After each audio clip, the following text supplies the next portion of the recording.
día más a un nuevo episodio. Hoy terminamos la primera parte del libro de Reyes con esta conclusión que suelo hacer siempre al acabar un libro. Por lo tanto, lo primero que yo hago es comentar así una visión general y luego hablo del carácter de Dios, continuando con todos los aprendizajes más específicos o que más me han impactado a lo largo de este libro. De modo que, comenzando, yo cuando leí este título de Reyes pensaba que iba a hablar de Reyes, su reinado. Efectivamente, habla de Reyes y su reinado, y sí que me ha sorprendido a la hora de aprender de todos los personajes que han aparecido en este libro. Así que de aquí he extraído que Dios es salvador, Dios es fiel, Dios es muy bueno, demasiado bueno. Yo de verdad que en este libro he alucinado con toda la misericordia que Dios tiene, que incluso las personas que peor lo trataron, que más lo rechazaron, que adoraban a otros dioses, aún así Él estaba ahí dando oportunidades, ayudándolos a que ganasen en esas guerras, etc. Entonces, a mí esto me sorprendió muchísimo. Dios es misericordioso, como bien he dicho, Dios es amor. O sea, Dios nos tiene un amor increíble, y esto yo lo pude apreciar más de cerca cuando leí ese fracaso, entre comillas, que tuvo Elías. Para él era fracaso, pero realmente no era fracaso espiritual, que tuvo con el pueblo, y cómo Dios estuvo allí con él, apoyándolo, dándole todo lo que necesitaba. Vamos, que es muy fuerte la forma en que Dios nos ama a todos y cada uno de nosotros, y como siempre nos está acompañando, nunca nos deja solos. Dios es justo, Dios escucha y responde, Dios provee, nos da todo lo que necesitamos, como acabo de decir. Dios también corrige y castiga, es decir, si tú estás haciendo algo que te va a llevar a la perdición o al mal, Dios permite que pasen una serie de cosas para que tú luego te des cuenta de que si no hubiesen pasado todas estas cosas, tú no estarías ahora mismo en el punto que estás hoy en día. Así que yo doy gracias por todo lo que Dios trajo a mi vida, tanto bueno como no tan bueno, todo lo que permitió, que no que trajo, porque si no hubiese sido por eso yo no tendría el testimonio que tengo, y hoy probablemente no estaría aquí hablando con vosotros. Dios prepara, advierte y da instrucciones. Es decir, en este libro se ve cómo Dios siempre, antes de que pase algún suceso, Dios nos avisa, Dios nos prepara nuestro corazón, pero si le dejamos, porque Él intercedía a través de muchos profetas y de muchas personas a los diferentes reyes, y la mayoría de estos pasaban y les daba igual, no aceptaban esa ayuda. Entonces Dios ayuda si le dejamos ayudar, porque Él no nos va a obligar a seguirle. Dios es eterno, Dios es verdad, y se puede observar como cuando se pone al dios Baal con Dios Yahvé, como el Baal no contesta, no responde en ninguna oración. En cambio, Yahvé muestra todo su poder, y se observa el siguiente punto que tengo, que es que Dios es uno, Dios es único, solo hay un Dios verdadero. Y por último, es que Dios da descanso, Dios nos da descanso, y es muy importante el descanso. De las formas que se le llama a Dios en este libro, aparte de Yahvé, es Yo soy, que esto ya aparece en otros libros, y Yahvé Sebaot, que en los anteriores libros también se le llama mucho Yahvé Sebaot, que es Dios de los ejércitos.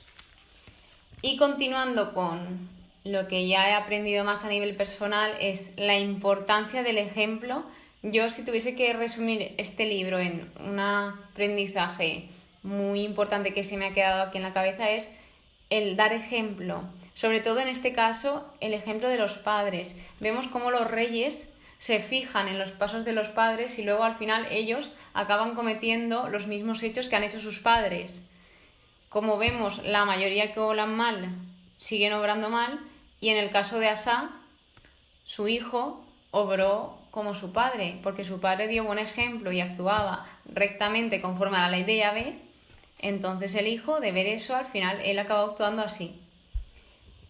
Luego, el saber escuchar, aunque no nos guste, porque muchas veces en nuestra vida nos van a decir cosas que no nos guste oír, porque a nosotros nos gustaría todo que fuese como nosotros queremos. Pero os digo algo y os recomiendo desde mi experiencia que al final, si tú sigues la voluntad de Dios y escuchas a Dios, tú vas a ser completamente feliz, que no te quepa ninguna duda, porque Él es tu creador, Él te conoce mejor que nadie y Él quiere que tú seas feliz y que tú estés alegre, que disfrutes.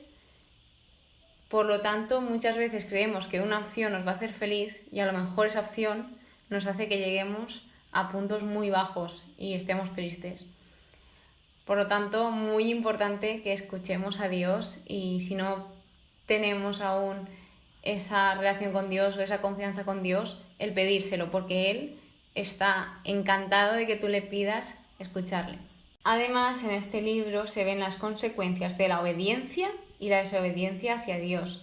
Vemos cómo en algunos reinados va muy bien y en otros va horriblemente mal. Y todo esto Dios advierte antes de que pase y te dice, si tú haces esto, tendrás estas bendiciones y si tú haces esto, te pasará lo otro. En medio de tanta oscuridad siempre hay esperanza. Aquí es cuando el pueblo estaba tan mal y apareció de repente Elías, porque en este libro Elías aparece de repente y luego también aparece Eliseo. Pero Elías es ese rayo de luz que aparece en medio de tanta oscuridad. El no darse por vencido porque Dios tiene un propósito para cada uno de nosotros.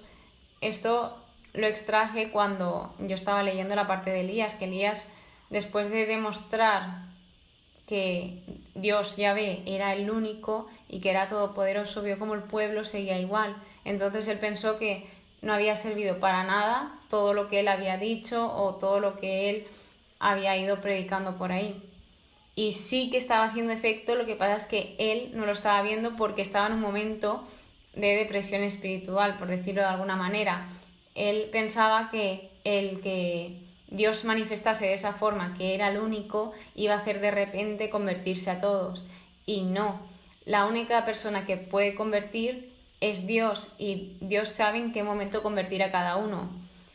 Y en esto hay que tener muchísima, pero muchísima paciencia. No tenemos que ponernos ansiosos porque si no vamos a acabar fatal y con esta depresión.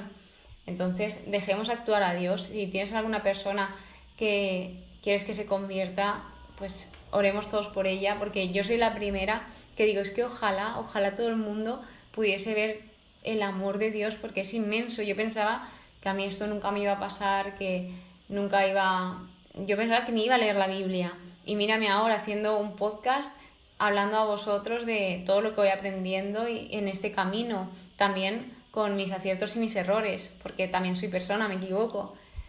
Entonces, al final es eso, que Dios tiene un propósito para cada uno de nosotros y que si tú ahora estás en un momento de debilidad, no te rindas, sigue hacia adelante porque Dios tiene algo muy grande preparado para ti. Nunca es tarde para arrepentirse, hasta la persona más pecadora se puede arrepentir, que Dios es tan grande en misericordia que te va a perdonar. Si te arrepientes de corazón, lo va a hacer, como pasó con el rey. Él se arrepintió y gracias a eso le perdonó la vida. Luego también se ve en este libro que la fidelidad de David, esto se ve más por el principio, salva a su hijo Salomón. Es decir, Salomón empieza a cometer una serie de fallas y finalmente las consecuencias de esas fallas afectan al hijo, no a Salomón, porque Dios prometió una serie de cosas a David y Dios es fiel a su palabra y cumple todo lo que dice. Entonces, qué importante es que seamos fieles a Dios porque luego todo eso repercute en nuestros hijos.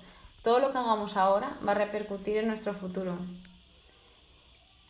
Algo muy importante que también destaca mucho este libro es el casarse con alguien con diferentes creencias que tú, y esto trae problemas muy, muy, muy grandes. Lo vemos a partir de Salomón, que él se casa con alguien que no es de su mismo yugo, que tiene otras creencias y al final acaba deslizando su corazón hacia otros dioses. Es muy difícil, prácticamente imposible, que tú estés con una persona que si tú crees, la otra persona no cree o al revés. se os va a hacer muy difícil, pero muy difícil esa relación, porque si para alguien que cree pone como primero a Dios y la otra persona no pone como primero a Dios o pone a otro Dios, al final va a surgir una diferencia muy grande entre vosotros. Por lo tanto, advierte Dios del yugo desigual. El poder de la oración. También vemos cómo Elías y toda la gente que ora en este libro se le concede esa oración que Dios escucha.